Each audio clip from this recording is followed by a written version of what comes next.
Hey everyone, Chris G here, and today I want to talk about the Moccamaster coffee maker. Now, the Moccamaster is largely regarded as one of the favorite coffee makers among coffee enthusiasts, and for a good reason. It's reliable and it makes a fantastic cup of coffee. But there are some gripes I have about the Moccamaster, and what we want to find out today is if the Moccamaster would be the right fit for you, and if you should buy one yourself.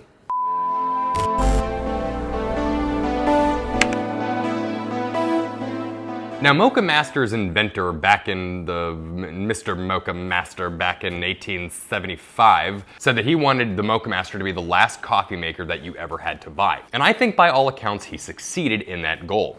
The Moccamaster is a very simple device with these very kind of clicky mechanical switches that, by the way, supposedly there are some reliability issues with, but they're easy to replace if they break.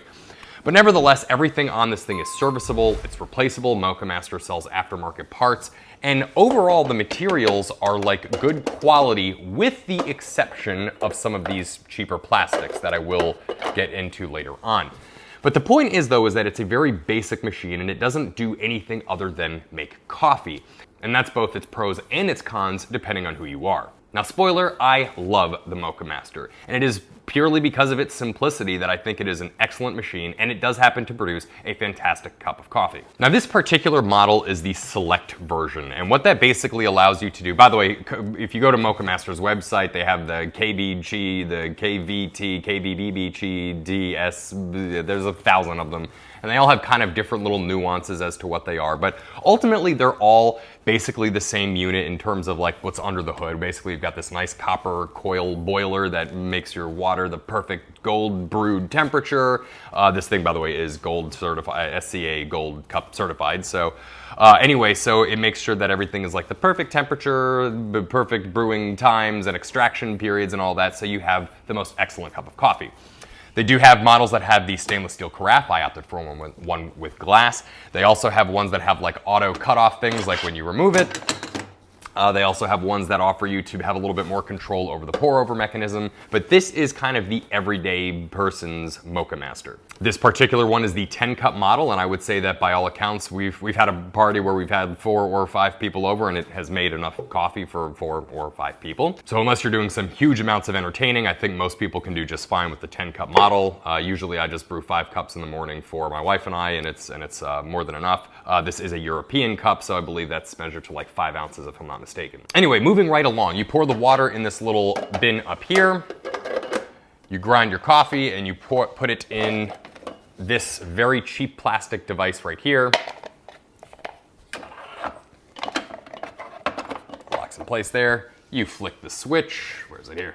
There we go. This one. I think it's this one, right? I can't see it. You flick the switch, and boom, your coffee brews like 5 minutes later. This thing is actually exceptionally fast. From basically the moment you put the water in and the grinds in, I mean, it is basically like a 5-minute extraction time. Now, the Moccamaster is not a drip coffee maker. It is what's more referred to as like an automatic pour over, sort of like the Ratio 6 and the Ratio 8 coffee makers.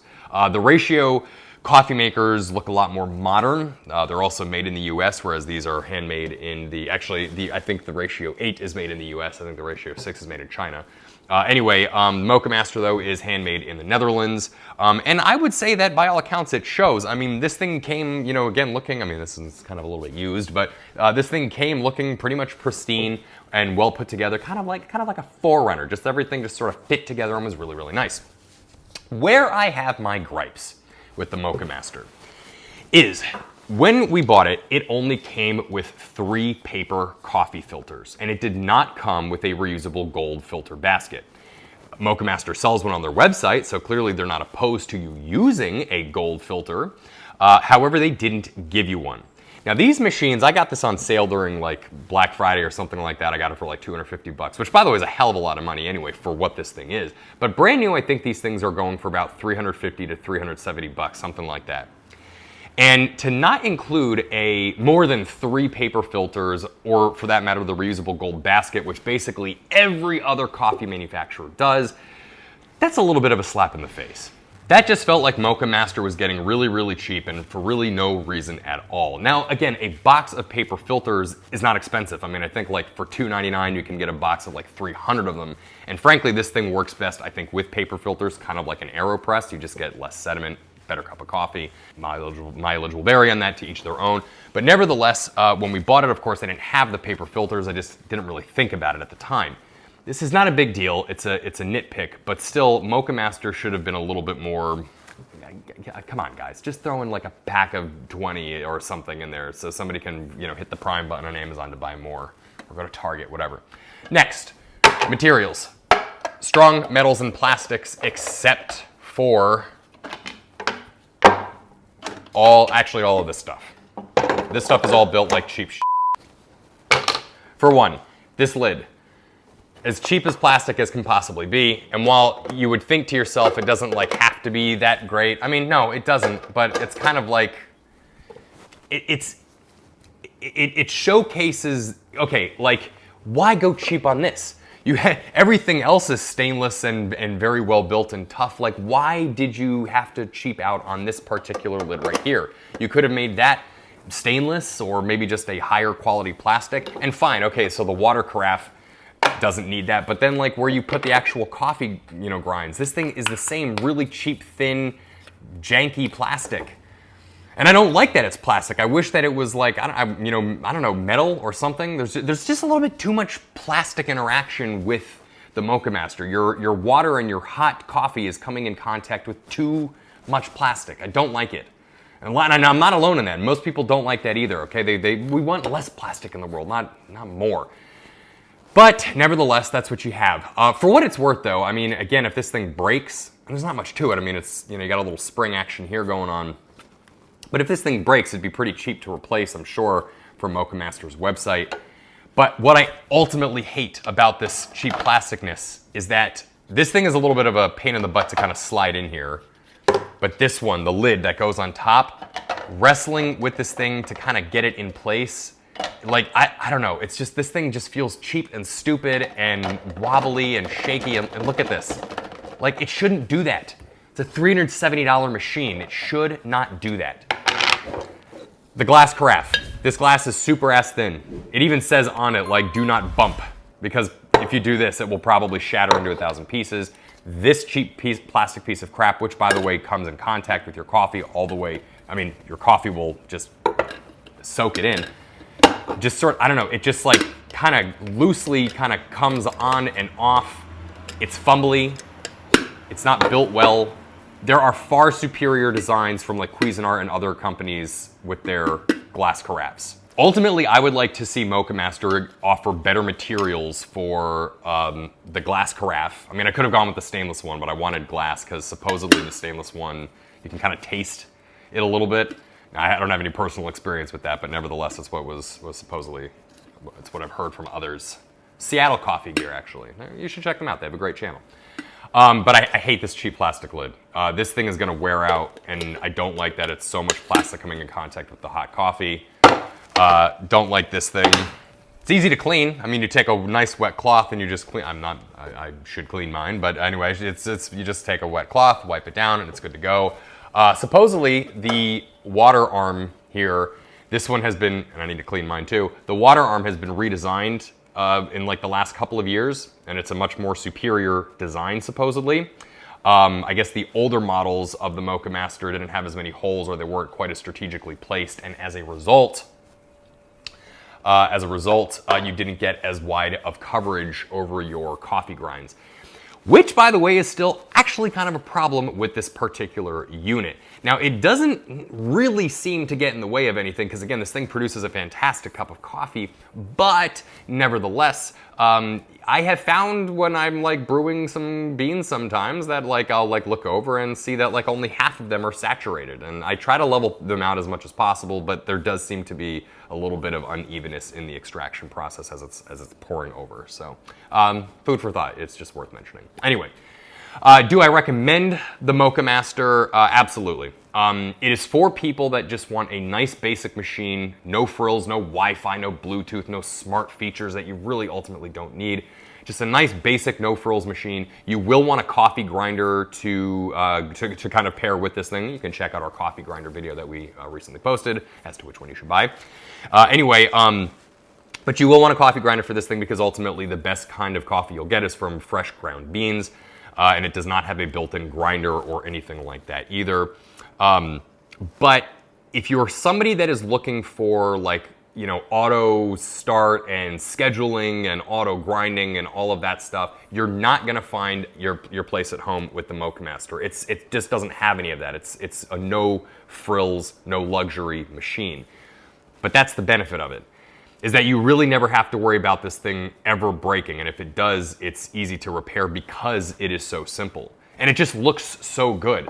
I mean, ultimately, the Moccamaster is just like a nice sort of mid-century modern piece of design, and this thing will never look ugly. And for that matter, I don't think the ratio machines ever will either, but this thing just, it's timeless. It just is. So that's why I like the Moccamaster, is because all I have to do is come downstairs, grind some coffee, flick a switch, and it's good to go. So anyway, do I recommend the Moccamaster? Yes. Is it for everybody? No. And does Moccamaster need to maybe rethink some of their material design? Absolutely. But ultimately, it's a good machine. Worth 370 bucks? Nah, maybe wait to see if you can get it on sale like I did.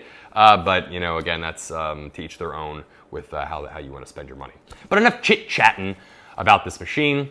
Let's go ahead and brew a cup and see how it tastes.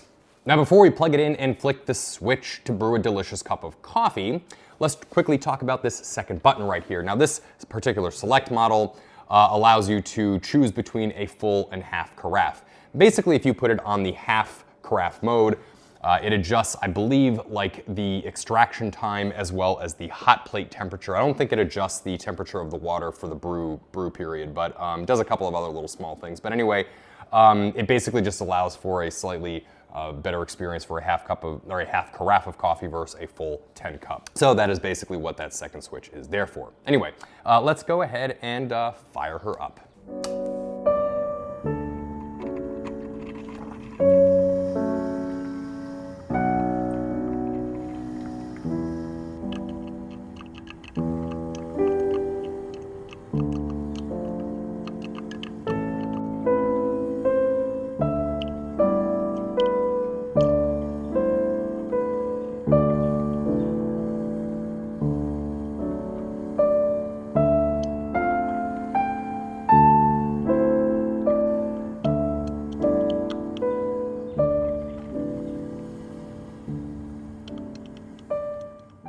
And about 5 to 7 minutes later, you are finished with your brew process with the Moccamaster. Of course, you need a Porsche mug because it makes the coffee taste even better. But let's go ahead and give this a little test drive here. It smells good. It's piping, baby.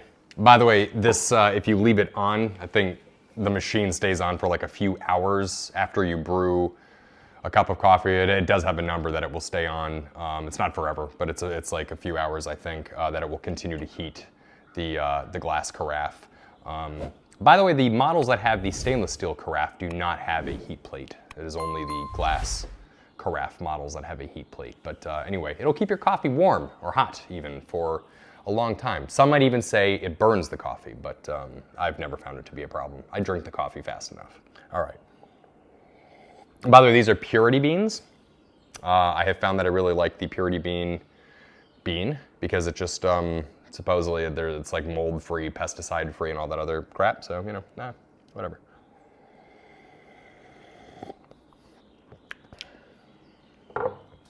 It's good. It's a good cup of black coffee. I like my coffee black.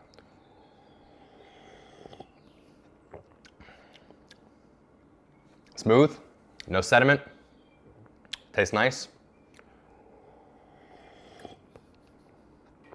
Fruity, clean, better than your typical diner coffee. I like it. That is the Moccamaster. Again, maybe not for everybody, but it is a perfectly good coffee brewer for most people if they're willing to swallow the price tag. Moccamaster, if you're listening or watching, use some better quality materials for some of the parts. Give us more than a 3-pack of filters. That was really, come on.